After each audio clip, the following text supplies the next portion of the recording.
New Zealand is such a beautiful place, with so many areas to explore. But what is the best way to explore it? Well, this is what we've done, including the things to be aware of as well as the alternatives. So you can decide what is best for your time in this amazing place.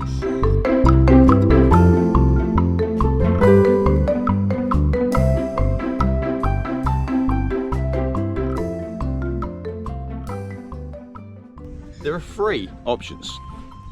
First, you could do public transport and tours. We've been told that the bus system here in New Zealand is actually pretty decent, and buying a ticket around the islands doesn't mean you have to stay to a fixed predetermined timetable. They actually allow you to just get off when and where you like, and for however long you like, meaning if you like somewhere more than you thought, you can stay.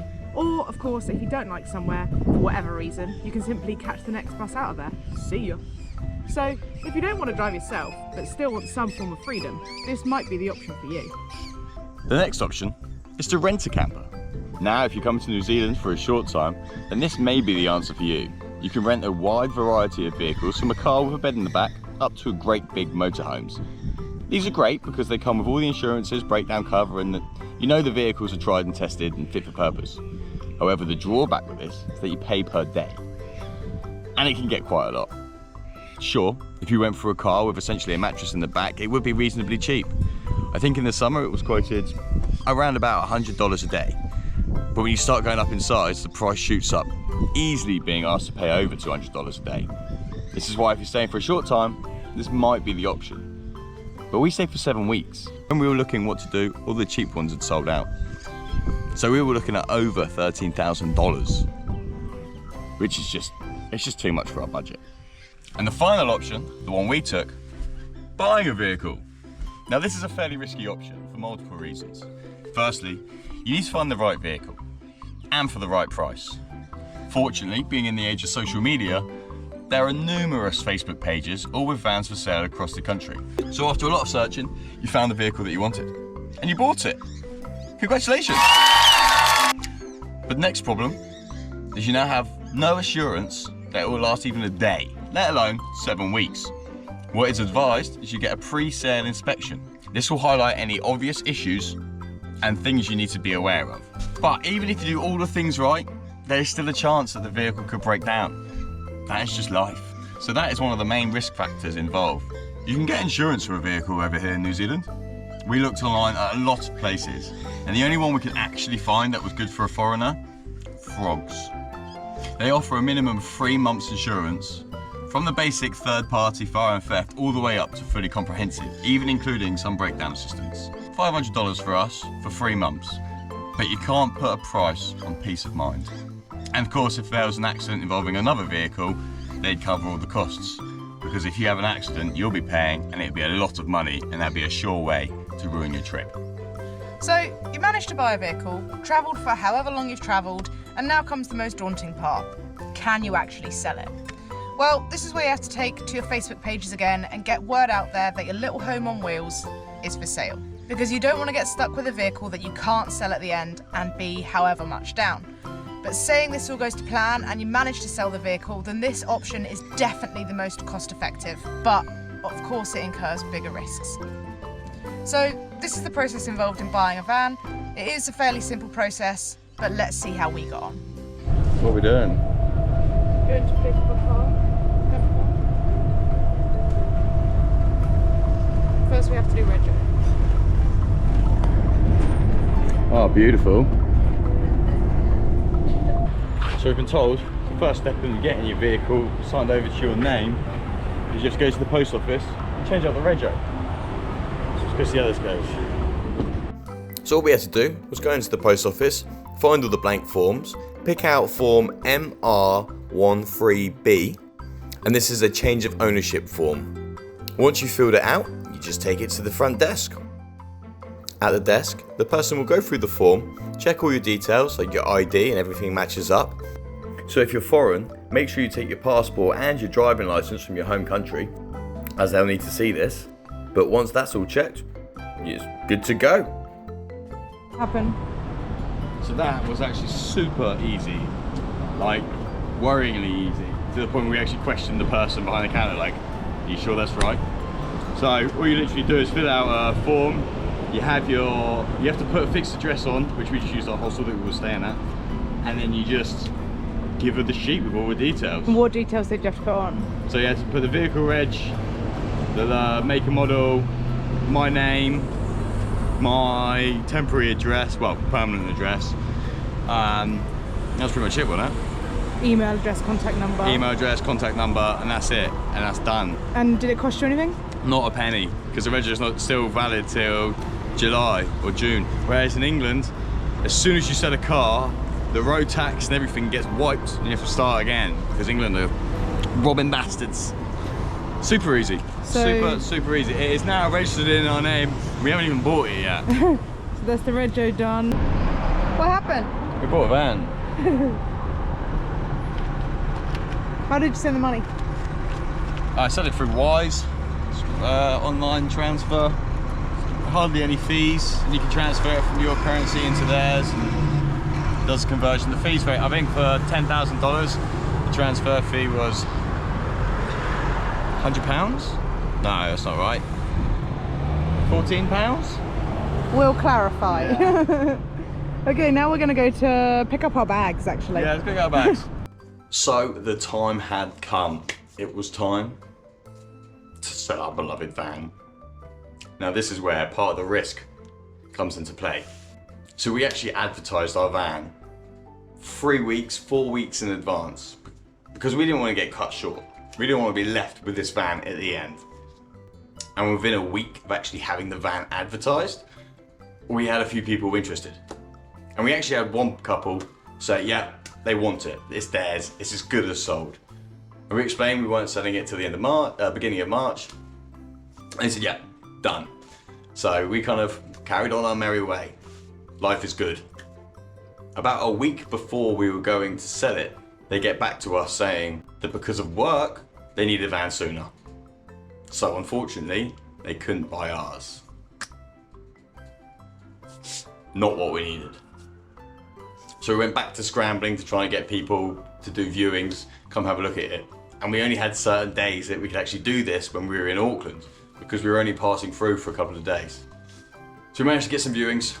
We got 3 for the first day we were in Auckland. We ended up getting one offer from one of those, but it was $2,000 less than we were asking.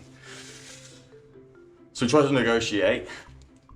Simple negotiation. He goes in with a low price. We bring ours down a bit. We brought ours down a bit. He just says, nah, it's too much.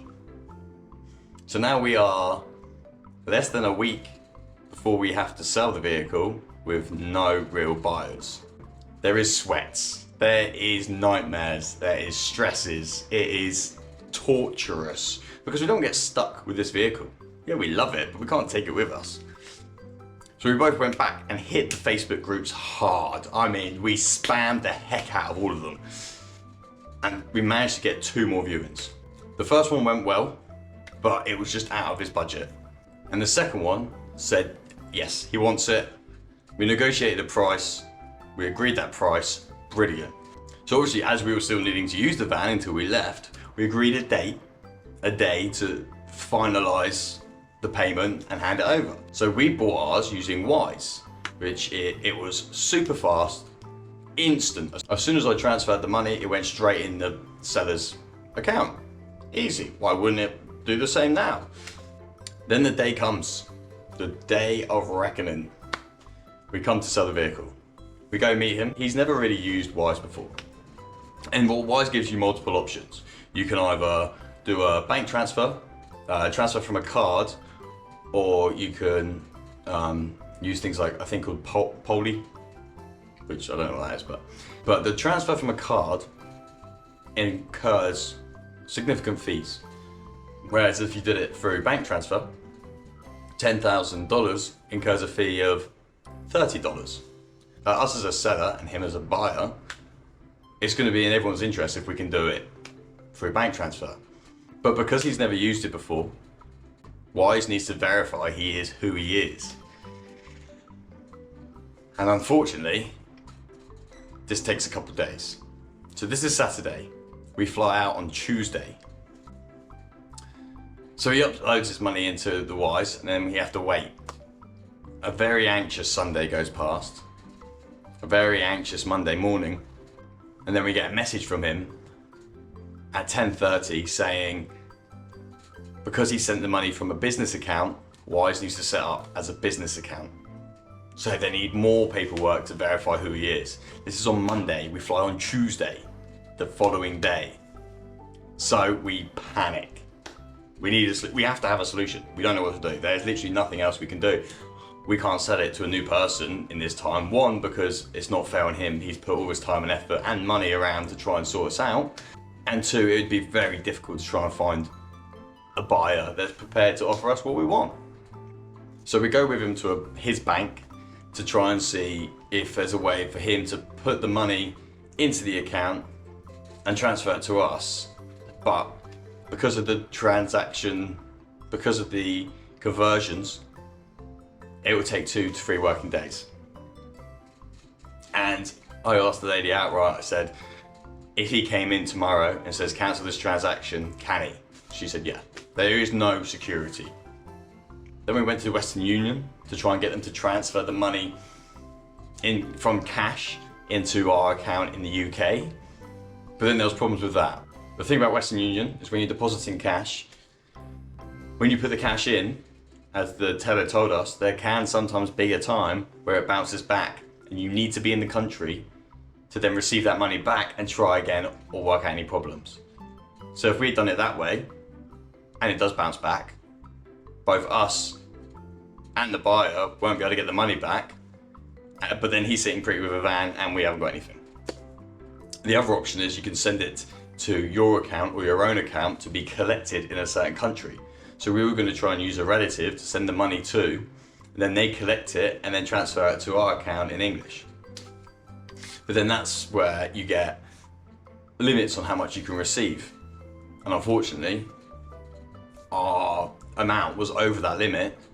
And not only that, the fees you get charged on top, it would have been £400 in fees, which is like nearly $1,000 New Zealand. And we didn't want to do that either. We've taken the cash, and as soon as we go to Japan, we're going to the Western Union and we're going to transfer it over to our account, which is fine, because if there's any issues, we're going to be in the country and we can go address it. But talk about leaving it to the last minute. If you buy a van, there's a risk you're not going to be able to sell it. So out of all the options you got of the public transport, renting and buying, for the cheapest way to do it, as a budget backpacker, 100% buying a vehicle is the way to go. Even if we hadn't sold the vehicle, it would have still been cheaper than if we'd rented the whole time. How easy it is to buy, and if you haven't got a time limit, it is very easy to sell. I hope this video has been helpful, and I hope you enjoy the rest of our stuff. We are going to Japan, as I previously said, so keep an eye out on that. We're going to be doing and exploring what Japan has to offer. The crazy, the out there, the traditional, all of it. So stay tuned, and if you haven't already, hit that like and subscribe.